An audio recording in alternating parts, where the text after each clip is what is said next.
This is the Jocko Underground Podcast, number 5, with Echo Charles and me, Jocko Willink. Good evening, Echo. Good evening.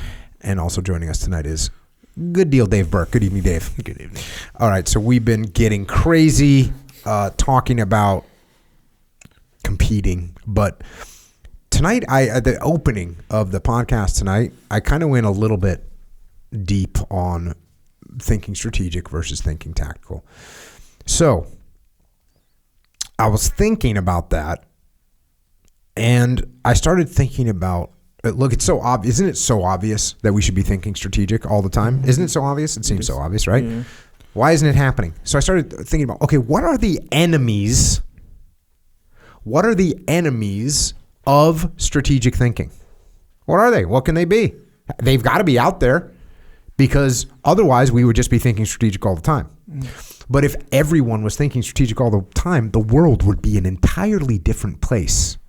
And certainly every individual's world would be an entirely different place. Mm-hmm. So what's causing it? First thing that comes to my mind, ego. Why is that? What is the ego? How does the ego drive us to not think strategically? Well, because our ego is that thing that is not comfortable with giving a tactical victory to someone else.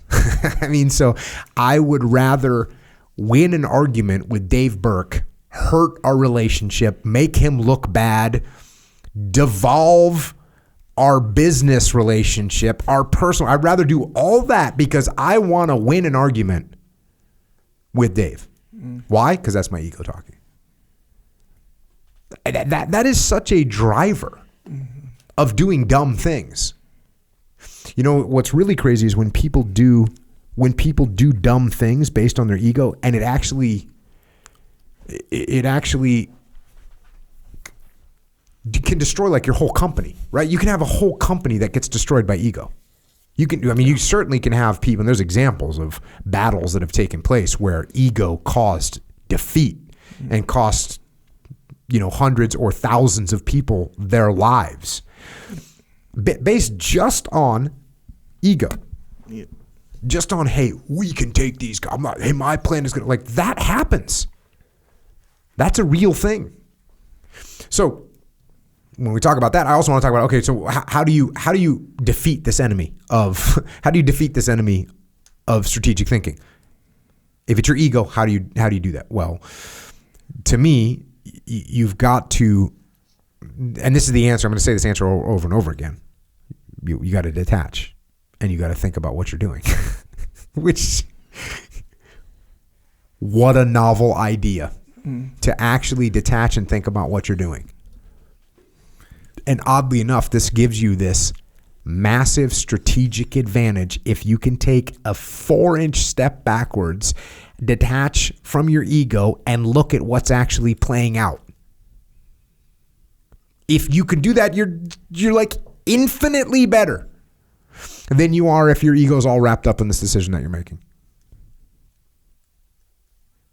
It's crazy that it would come to that. You ever seen The Breakfast Club? Remember that movie? Yes. It's old school, right? You seen that one, right? That's your jam. Remember the part when he was like, hey, we want like early quarantine. Yeah. When it was like, well, what are we doing? And the kids were home. My daughters were home from college and all that. And we're sitting around. So I said, okay, we're going to watch some 80s movies. I went old school. Yeah. Breakfast Club was on the list. It was one of the few that kind of passed muster, because some of the other movies, I'll tell you, because I have a daughter that she was 10 when quarantine kicked off and all that. Have you watched E.T. like recently? Like 10 years ago, maybe. Wait, what do you mean it passed muster? Like the family was like, that was pretty good. Yeah, it was okay. Oh, because okay, now gotcha. there was a time where there's like, we're not watching any more of your stupid movies. As a matter of fact, my youngest daughter, when I say to my youngest daughter, oh, do you want to watch a movie? She's like, from what year? And E.T. is one of the ones that sort of put the nail in the coffin on 80s movies. Dave, have you ever seen E.T.? Well, totally seen E.T. Have you seen it in the last 3 years, 5 years? Yes. Did it pass muster? It hasn't been watched since, and is one of those that the iTunes scenario. I'm like, I'm just gonna buy it because once they see it, they're gonna watch it a bunch. Nobody has gone back to One it. shot. And I hadn't seen it in probably 20 something years, but I was so sure that I wasn't gonna waste my time with a rental. I'm buying it because this is gonna be on repeat. Nobody's gone back to that well. That you and I walked into that ambush the exact same way. It's crazy. I 100 because I don't. You said you haven't seen it in 20 years. I saw it in the theater. Yeah. So whatever year it came out, 1983. So I was like 12 years old. I went to the theater and watched it, and I remember it being this moving story. And I was expecting, and my wife, she's let's say she will get emotional during a movie, right? She'll get sad. And my youngest daughter's kind of the same way, you'll see the tears welling up. Amen. So I'm thinking, we're going to take them down this little emotional thing. And I'm kind of thinking, well, I better check myself too. Cause when E.T.'s going home, I don't want to be the guy that's breaking down during E.T. No. Bro, it was hard. My youngest daughter, it was hard for her to even kind of watch the whole thing.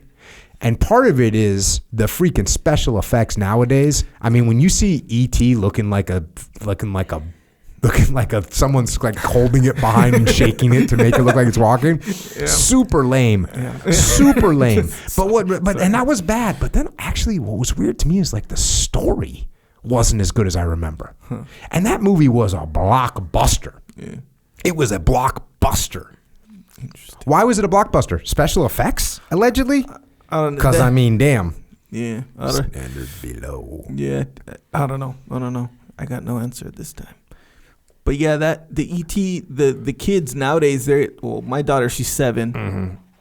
Where she'll they're at that age and older, they can identify current special effects and old school special effects. Well, you make those little movies with your kids in them. And yeah, so they're like, why are we watching a puppet Yeah, exactly right. move all super whack? Yeah. So there's that. E.T. didn't really pass the muster.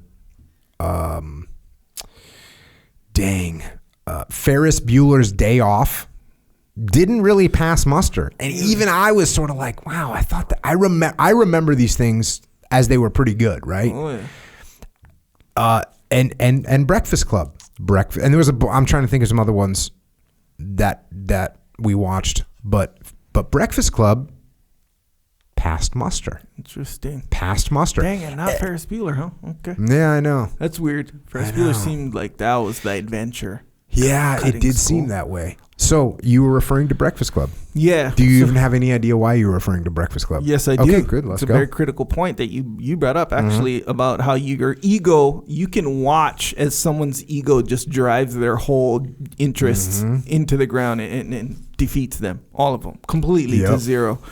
So Breakfast Club, there was a time where he came and what's the principal or whatever, the guy's name, Vernon, I think, or something like this.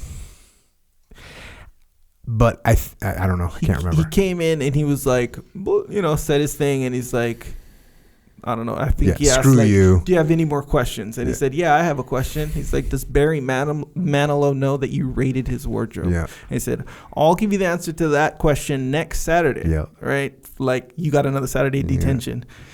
And then he kept going with it, right? Like, kind of like, whatever. I forget exactly his response to that one was. And he's like, oh no, he's like, I'm not free or something like that. And he's like, oh, I'm free. Anyway, he's like, you want to keep going? Yep. And he's like, and he ends up with the horns. Yeah. With the fingers. 2 months, Bender. 2 months, Bender. I got you for 2 months. To the point where, and like, just like how you said, you can watch people as they just do it. And meanwhile, so the girl, Molly I was referring to battles where thousands of people have been killed because of someone's ego. But Bender did get 2 months worth of detention. Same exact deal. So Molly Ringwald, yeah. She's straight up sitting there saying, "Hey, stop!" She's like, "Cut it out, dude! I can't watch this anymore." Yeah. And bro, that's how, right? Everyone's like can see it, and bro, the guy wasn't detached at all. His ego was just flaring up. Front lines all day. 2 months of detention, man. 2 months. I got you for 2 months. You mess with the bull, you get the horns. All right, so we got to watch out for our ego. Our ego is a enemy of strategic thinking. You could end up with 2 months of Saturday detentions. Or what have you. Yeah. Or you could end up leading people to death in combat. Both of these apparently are Negative. Yes, both big, negative. huge strategic defeats. Another thing that is an enemy of strategic thinking, this one's real obvious, instant gratification. Right? Whatever that instant gratification is, it oddly enough can just crush a long-term strategic victory because you want immediate gratification right now. Yeah. Donut. That one's such a weird one right there. Donut? No. the immediate gratification. Like, you know it. It's like you see it right there in front of you. You see the whole thing. It's not like something's going to sneak out of and surprise you. Yeah. You know. Yeah. You know straight up. Yeah. And you just do it like saving money, right? Yeah. You know that one? Yeah. You save money and then you see that thing that you don't even need. Yeah. In Discipline Equals Freedom field manual, the new edition, I wrote a little section about getting ambushed by like as if the donut ambushes you. Yeah. As if that's what happens. As if the alarm clock snooze button somehow.